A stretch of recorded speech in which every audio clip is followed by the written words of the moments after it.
Assalamualaikum warahmatullahi wabarakatuh. Nama saya Irwan Muridu, Sarjana Ekonomi Magister Manajemen. Di sini saya mengajarkan mata kuliah Manajemen Keuangan 1. Manajemen Keuangan 1 merupakan mata kuliah yang memberikan dan membekali mahasiswa di dalam memahami konsep dasar dari fungsi-fungsi manajemen keuangan, perencanaan dan pengambilan keputusan baik jangka pendek, jangka menengah maupun keputusan jangka panjang. Di dalam manajemen keuangan 1 itu juga mempelajari tentang penggunaan dana jangka pendek untuk berinvestasi pada modal kerja, biaya modal, manajemen kas dan surat berharga, manajemen piutang, manajemen persediaan, maupun rasio-rasio keuangan di dalam perusahaan. Capaian pembelajaran mata kuliah manajemen keuangan ini diantaranya adalah mahasiswa itu diharapkan mampu untuk menjelaskan maupun menghitung konsep-konsep yang terkait dengan manajemen keuangan, diantaranya pengelolaan modal kerja, pengelolaan kredit dan piutang, pengelolaan persediaan, pengelolaan kas, pendanaan jangka pendek, menghitung biaya-biaya modal, menghitung sumber dan penggunaan dana, dan menghitung rasio-rasio keuangan perusahaan. Nah, di dalam proses pembelajaran, bahan ajar yang saya dapat sampaikan, pustakanya adalah Sutrisno tahun 2013, kemudian ada Budi Rustandi Kartawinata tahun 2020, di mana buku tersebut adalah merupakan buku book chapter yang di dalamnya saya terlibat sebagai penulis. Di dalam proses pembelajaran mata kuliah manajemen keuangan 1, materi-materi yang saya ajarkan diantaranya adalah peran penting dari manajemen keuangan itu sendiri, di mana manajemen keuangan itu berperan penting di dalam memaksimalkan nilai perusahaan. Jadi mahasiswa diharapkan dapat memahami betapa pentingnya manajemen keuangan tersebut. Kemudian yang kedua adalah materi terkait dengan bagaimana pentingnya mengelola modal kerja, serta mahasiswa itu mampu untuk menentukan besaran kebutuhan modal kerja sebagai akibat dari perubahan siklus arus kas dari sebuah perusahaan. Yang selanjutnya, materi yang selanjutnya adalah mahasiswa itu mampu untuk menentukan besarnya kebutuhan modal kerja yang diakibatkan dari perubahan arus kas perusahaan, di mana di sini mahasiswa itu mampu untuk menjelaskan metode-metode dari perputaran modal kerja, kemudian bagaimana menentukan modal kerja yang efektif bagi sebuah perusahaan. Yang selanjutnya adalah materi terkait dengan piutang, di mana perusahaan atau materi di sini adalah terkait dengan kebijakan kredit serta pentingnya pengelolaan investasi piutang usaha. Nah, di sini mahasiswa itu diharapkan untuk mampu di dalam menentukan faktor-faktor apa saja yang menentukan di dalam keputusan kebijakan pemberian kredit. Selain itu, mahasiswa juga mampu menganalisis kredit, di mana mahasiswa itu menjelaskan kebijakan-kebijakan yang terkait dengan perubahan-perubahan kredit atas dasar piutang yang dilakukan oleh perusahaan.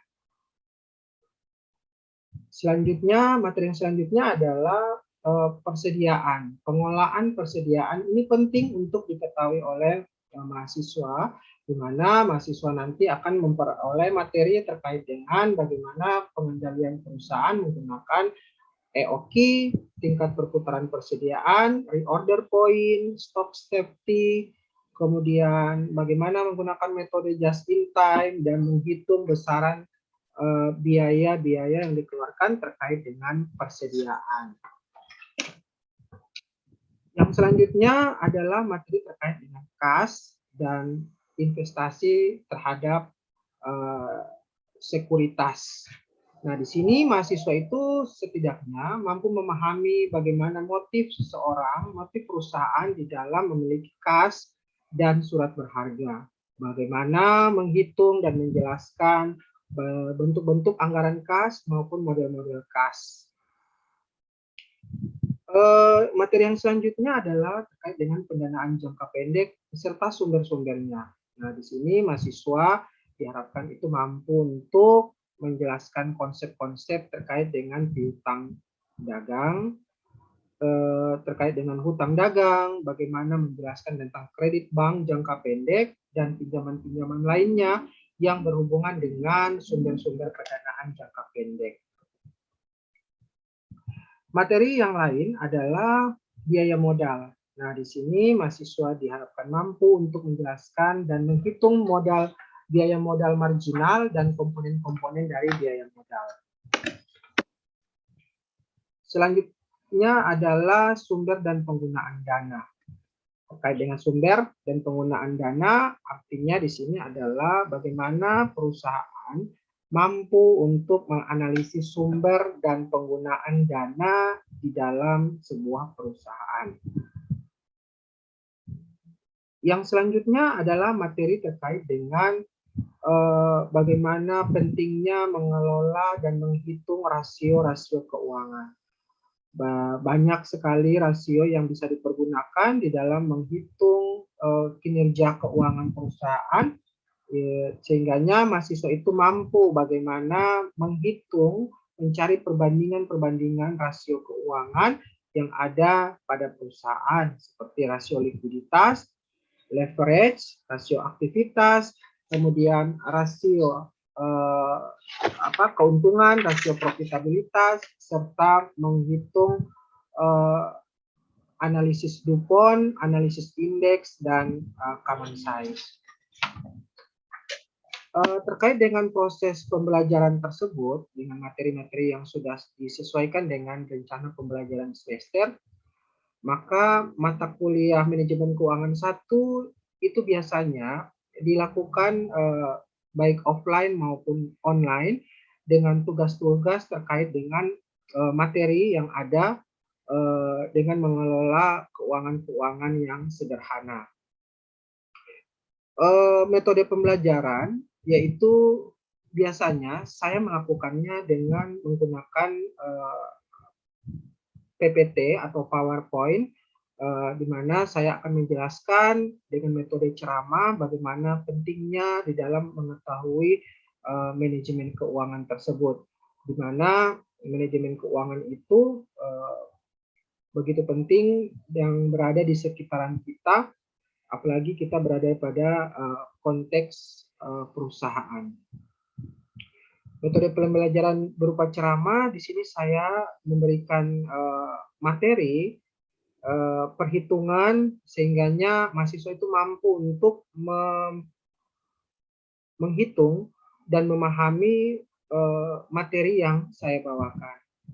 Di sela-sela perkuliahan, biasanya saya memberikan kuis yang akan saya sampaikan kepada beberapa mahasiswa yang ada dalam kelas, baik itu online maupun offline, sehingganya mahasiswa tersebut termotivasi untuk memahami lebih lanjut terkait dengan kuis yang saya berikan. Biasanya mahasiswa itu sangat antusias dalam mengerjakan kuis, sehingganya mereka itu lebih cenderung berkompetisi dalam hal menyelesaikan kuis, di mana biasanya saya menerapkan 5 orang pertama yang bernilai benar, maka saya akan memberikan nilai 100. Kemudian 5 orang selanjutnya akan saya berikan 80 dan seterusnya. Ini memberikan motivasi kepada mahasiswa untuk berlomba-lomba menyelesaikan kuis tersebut.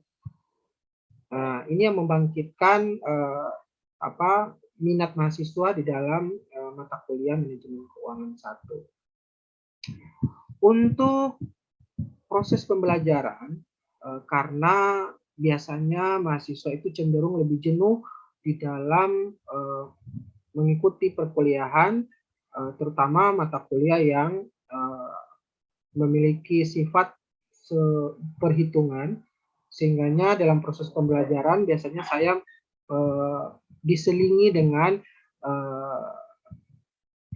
video atau cerita atau bahkan canda gurau, sehingganya mahasiswa itu tidak bosan dalam menerima materi pembelajaran. Di dalam proses pembelajaran, interaksi antara dosen dengan mahasiswa, terutama saya terhadap mahasiswa, saya mengharapkan bahwa mahasiswa itu bisa aktif selama proses pembelajaran. Di sela-sela pembelajaran, biasanya saya memberikan pertanyaan kepada mahasiswa untuk mereka jawab, baik itu benar maupun salah. Tetapi di sini saya tidak menerapkan bahwa mahasiswa itu salah, tetapi kita sama-sama memperbaiki sebuah kesalahan apabila jawaban dari mahasiswa tersebut salah. Interaksi antara mahasiswa dengan saya di sini adalah mahasiswa, saya berikan kesempatan kepada mereka untuk bertanya terkait dengan materi pembelajaran pada saat itu. Nah, apabila mereka kurang jelas, maka saya akan memberikan kesempatan kepada mereka untuk bertanya terkait dengan materi tersebut.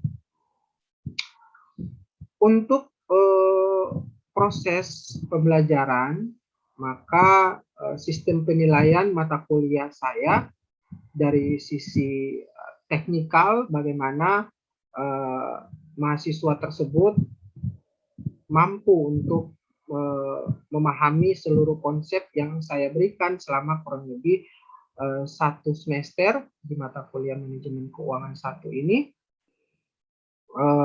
di mana proses pembelajaran itu saya nilai dari sisi kehadiran, di mana kehadiran ini sangat penting, bagaimana mahasiswa itu mampu untuk menjalani tugas, UAS, MITES, dan seterusnya apabila mereka tidak hadir dalam pertemuan-pertemuan mata kuliah ini.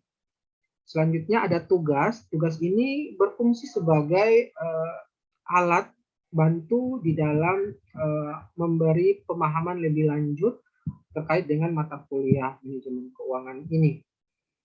Di mana tugas-tugas yang saya berikan dari tugas rumah ataupun tugas yang harus diselesaikan pada saat kuliah berlangsung.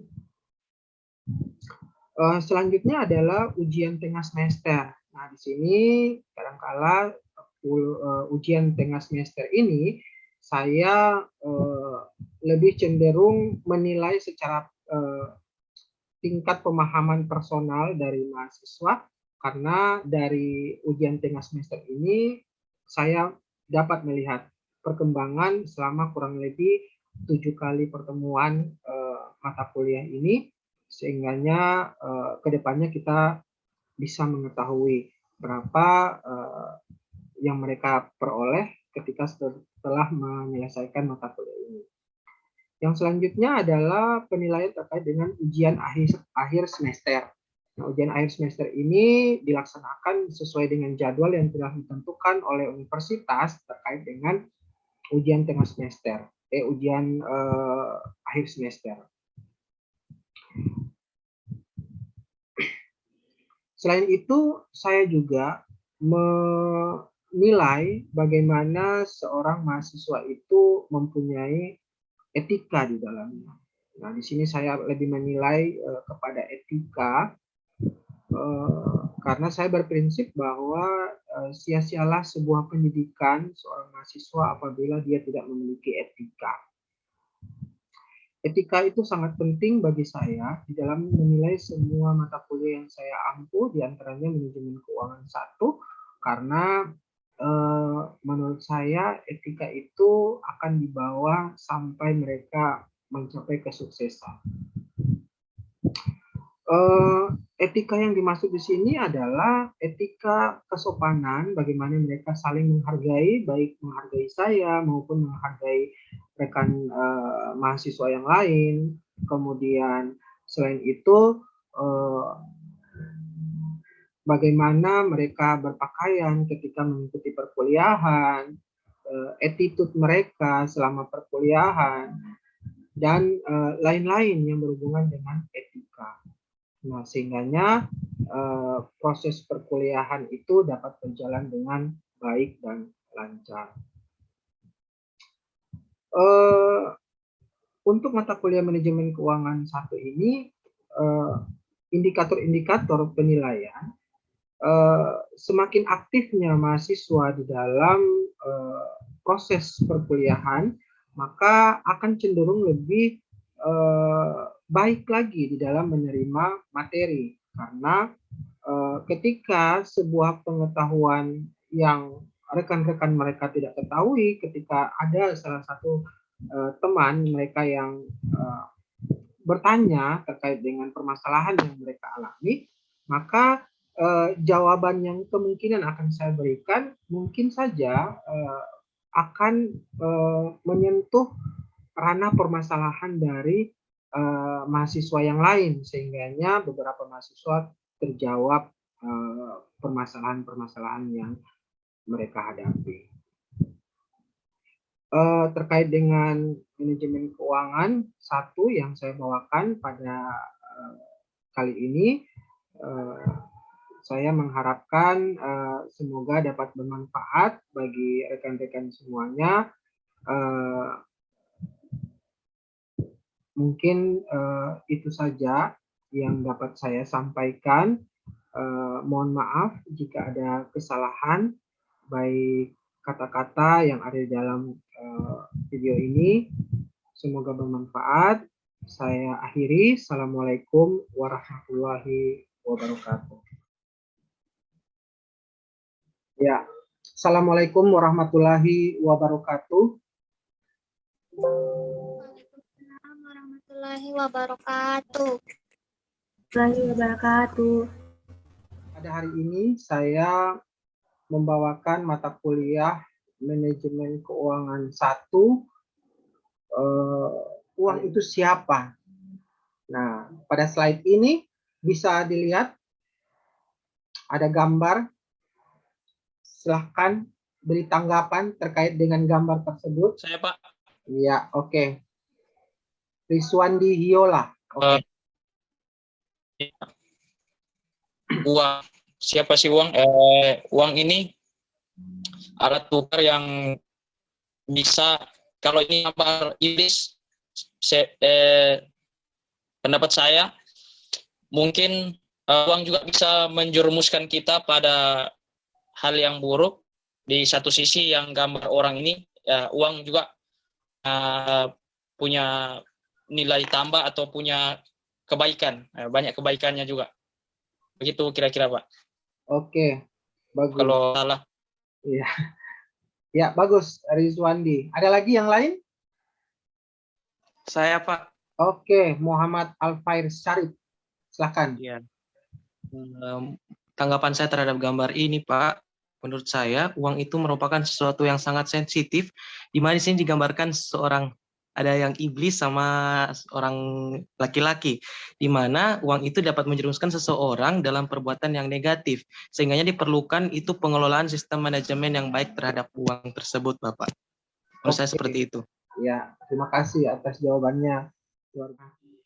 Di sini ada pemahaman terkait dengan pengertian dari manajemen keuangan. Nah, manajemen keuangan adalah segala aktivitas yang berhubungan dengan usaha untuk mendapatkan dana dan menggunakan atau mengalokasikan dana tersebut untuk mencapai tujuan perusahaan. Nah, jadi manajemen keuangan tersebut merupakan manajemen yang berfungsi terhadap keuangan, yaitu fungsi untuk mendapatkan dana dan fungsi untuk mengalokasikan dana. Bagaimana menggunakan dana, bagaimana mendapatkan dana, dan bagaimana kita bisa mencapai tujuan atau visi perusahaan, disinilah fungsi manajemen keuangan digunakan. Sebagai seorang manajer keuangan, kita wajib harus memahami dan tahu prosedur-prosedur untuk mendapatkan dana. Kemudian dana yang kita sudah peroleh, kita sudah terima, kita sudah memiliki dana tersebut, bagaimana kita menggunakannya dengan cara mengalokasikan dana-dana yang sudah kita dapatkan tersebut ke bagian-bagian atau ke bidang-bidang di dalam perusahaan yang kita kelola. Bagaimana kita mendapatkan dana dengan cara yang apa? Banyak sekali cara-cara yang halal yang dapat kita gunakan untuk memperoleh dana. Apalagi perusahaan-perusahaan yang sudah besar dalam memperoleh dana biasanya akan dipermudah. Nah, bagaimana dengan mengalokasikan dana? Semuanya ini tertera di dalam prinsip-prinsip manajemen. Kan sudah mempelajari manajemen pengantar manajemen, sehingganya di dalam manajemen keuangan kita bagaimana kita akan merencanakan sesuai dengan unsur manajemen. Ada yang masih tahu unsur manajemen itu apa? Biasa disingkat, ada singkatannya. Ya, unsur manajemen itu biasa disingkat POACH. Ya, kalau ada yang masih ingat. Tujuan dari manajemen keuangan itu sendiri adalah untuk memaksimalkan nilai perusahaan. Dengan cara bagaimana untuk memaksimalkan nilai perusahaan? Banyak cara untuk memaksimalkan nilai perusahaan. Caranya tidak sebegitu instan yang seperti yang kita bayangkan untuk menaikkan nilai perusahaan, tetapi banyak proses yang dalam memaksimalkan nilai perusahaan. Jika perusahaan yang sudah go public, artinya perusahaan yang terbuka, kalau pernah melihat perusahaan yang belakangnya itu ada TBK-nya, biasanya PT Bank Rakyat Indonesia, Persero, TBK. Nah, berarti itu artinya perusahaan yang sudah go public, terbuka namanya, TBK. Maka nilai perusahaan itu akan tercermin dari nilai pasar saham. Nilai perusahaan ini adalah 100 miliar. Nah, jadi tidak mesti harus yang mempunyai saham. Tetapi kalau nilai pasar, kalau perusahaan yang go public, maka nilai pasar sahamnya itu yang dinilai.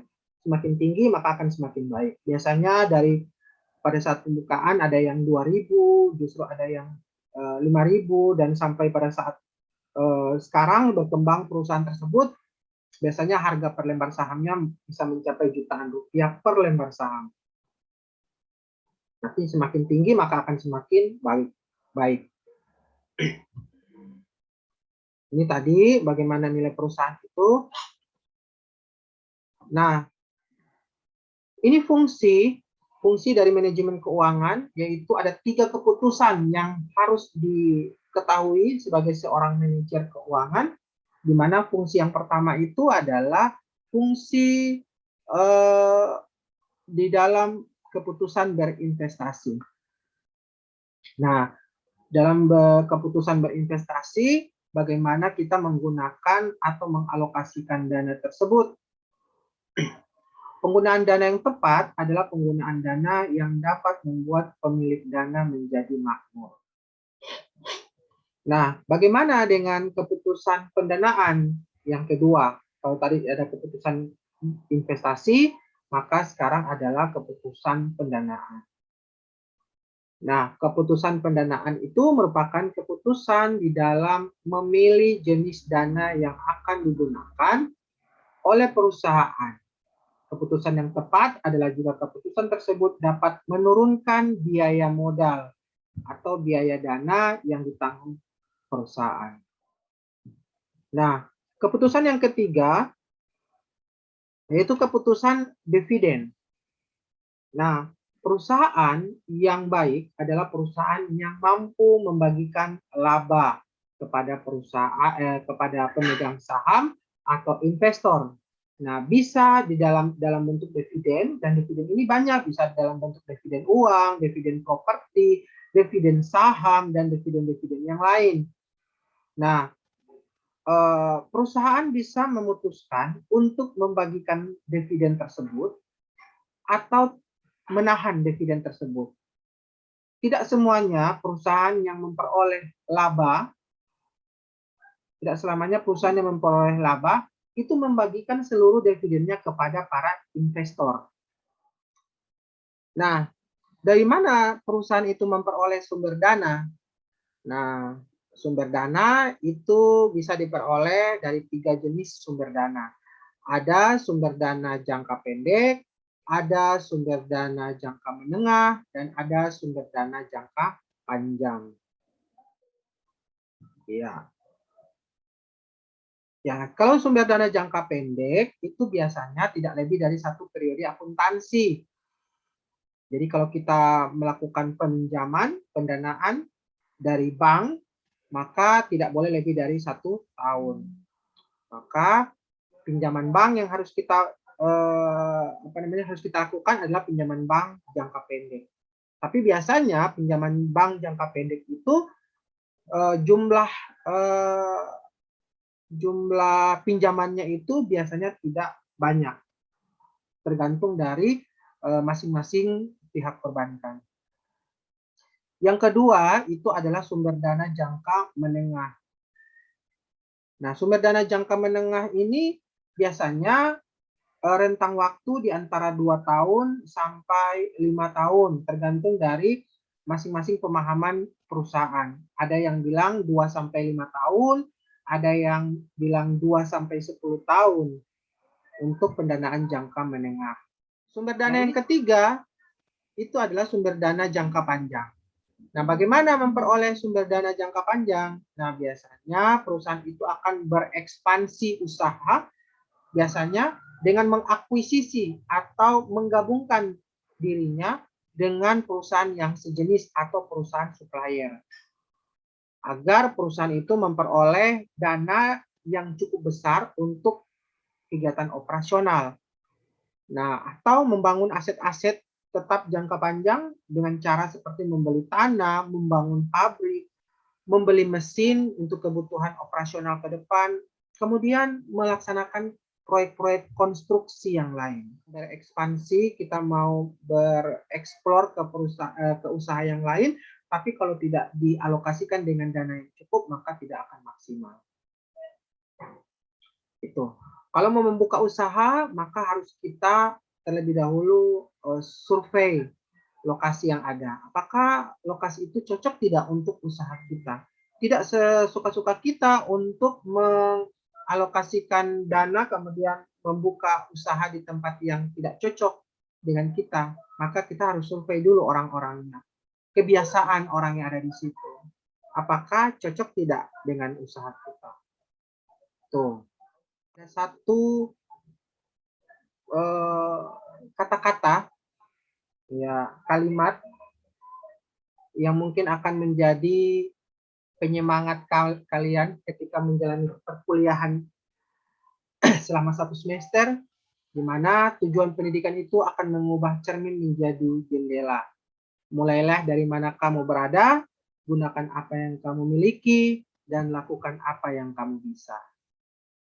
Oke, cukup sekian dari saya untuk hari ini. Semoga bermanfaat. Ya, assalamualaikum warahmatullahi wabarakatuh. Waalaikumsalam. Waalaikumsalam. Waalaikumsalam.